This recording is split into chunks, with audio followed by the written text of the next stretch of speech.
I really appreciate you taking time today to sit down with me and talk all about Senate Bill 863. For people who may have not yet heard of it, could you just tell me the main takeaways from it?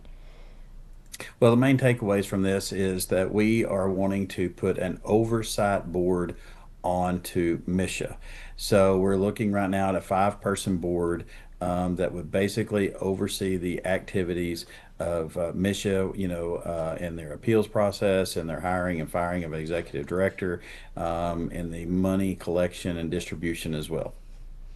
Yeah, I'm curious. Obviously, Misha has been around for a while. They just celebrated their 100th anniversary. I'm curious, why now propose this bill? So this has been going on for some time. We have heard complaints from Misha for years now. Even before I was in this body, I mean, there was complaints about Misha. Um, like I say, these complaints go back for some time. I think it's just reached a period where people are finally, they feel like they've had enough, and it is time for some oversight, some clarification onto Misha. And I will also say we are working with the governor's offices on well as well. This is a priority of his. He actually mentioned this in his State of the State address. So like I said, I go back to it's not necessarily now. It's just built up over time of different instances that if we want to talk about, we can talk about. But like I say, this has been going on for 20 years. Yeah, and I know you spoke about those instances. Could you give me a couple examples of what complaints you all have gotten?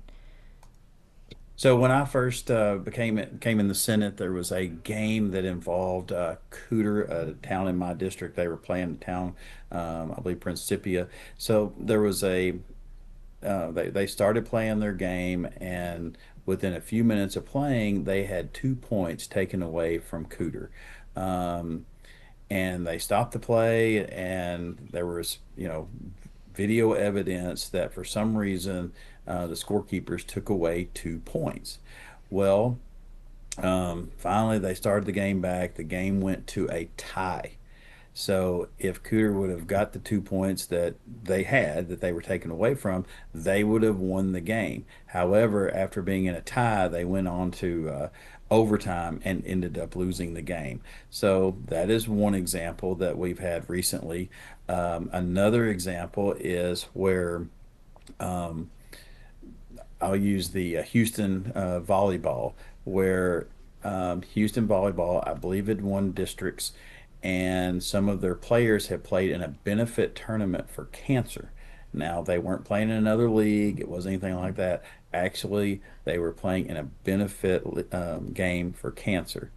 Misha has some rules that say you really can't play anything outside of when you're playing in state play. I'm not sure the exact rule there, but anyway, they said that they stripped that title that those girls played in, or because they played in that game.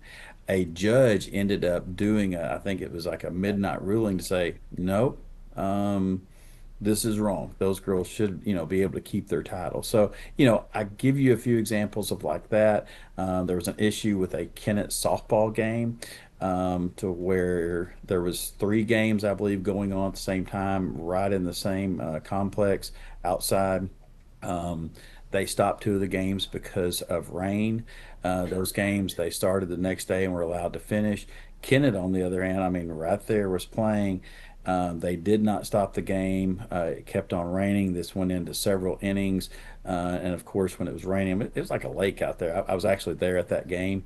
And I mean, these pitchers, they couldn't pitch. They were sliding, which to me, that's a safety issue. That's not really looking out for player safety. And anyway, when they finally did come out and stop the game, instead of backing it up and saying, hey, we messed up, we should have gone back to, say inning three, they stopped it at a certain inning and wouldn't let those girls continue to play the game. Um, so I just give you examples like that are more recent. But like I say, we can go back in history to several different examples. Wow. Yeah, thank you for walking me through those and providing some insight into the reasoning behind Senate Bill 863. Now, I'm curious, as far as community support goes, what kind of feedback have you gotten since you proposed this? It's pretty surprising the feedback that we have had. Most of those comments have been very, very positive toward our bill because we have stayed on this same thing for several times, or same theme along the way. We want transparency in the process, how Misha handles appeals, how they handle everything. We want just simple transparency. We want fairness in the way that. That they go through their process of handling an appeal. We want fairness in that decision. And the other thing is that I think that we want this to be about the kids. And I think that's where I think Misha has tend to have forgot is how important this is to kids. When I talked about the Cooter game, when I talked about the Houston volleyball, when I talked about Kennett softball, what message did those instances send to those kids? What message did that send to this? And I think that's just something that Misha has lost along the way is remembering this is about kids. This is why when you make a decision, always remember what message you're sending this. Yeah, and speaking of Misha, obviously their executive director has taken a strong stance against your proposed bill. What would you like to say to Misha as well as community members who do not support it? Well, one of the things that we've heard is how can a government body oversee a private entity? How can the governor support, a board or a commission overseeing Misha? Well, let's remember this. Who's involved in this? These are, the 700 plus schools that are part of Misha. Um, they're paying Misha dues from public dollars. Also, when let's say the city of Springfield or the city of Kansas City or the city of Columbia, bids for a tournament, they're paying for they're paying for that bid through, once again, public dollars. So I would have a huge argument to say, no, these are public dollars that's going into Misha. So I think the Accountability and Oversight Board, um, appointed by the governor, is definitely in order. And also remember, I mean, the governor is going to appoint people to this board that is not senators, is not representatives. These will be citizens of the state of Missouri. Yeah, it's interesting. You bring up a lot of key points there. I'm also curious. So, for people not only in Kansas City, but the entire state of Missouri, what do you want them to know as you all take your next steps in the Senate? Well, I mean, we're having talks with Misha, we're having talks with the governor's office. Um, we're trying to look at, how do we move this process along and maybe how we can come to, like I say, we hear everybody's concerns and try to address those. But I go back to say that I think the one thing that everybody needs to realize is this is about kids. That sometimes we forget that.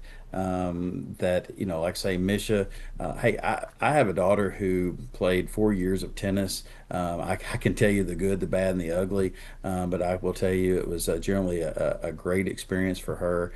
And we just want to continue that for all kids throughout the state of Missouri. So having this oversight board, once again, we want Misha to focus on transparency, fairness, and kids. And I'll say that throughout this conversation. Yeah, yeah. And then, along with that, what are the next steps for this proposed bill? Okay, so we've had on the floor once. We laid the bill over. It's on the informal calendar. There's also a House version that is moving as well. So I think that when we're looking at some potential new language that we may you know see where we get, we'll talk about those. We'll talk about it with different senators, with representatives on their side, and I think when we reach an agreement, like I say, we're working with the governor's office. I mean, remember, anytime the governor mentions this in the State of the State address, that's definitely a priority of them. So we're including them on those conversations. And when we all get to a point, then I think we'll be ready to move forward on the floor and get this bill passed and get it to the governor's desk. Yeah. Is there anything else that you'd like to mention that I haven't yet said here? No, like I say, and I appreciate this. It is a process that you go through. I've been here for 6 years now in the Missouri Senate.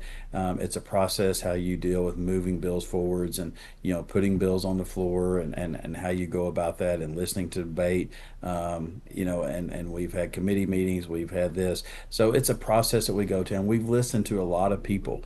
And like I say, I want everybody to know this is not something that happened 6 months ago. This didn't have something that happened last week. This has been built up through time, and we're trying to do this the right way.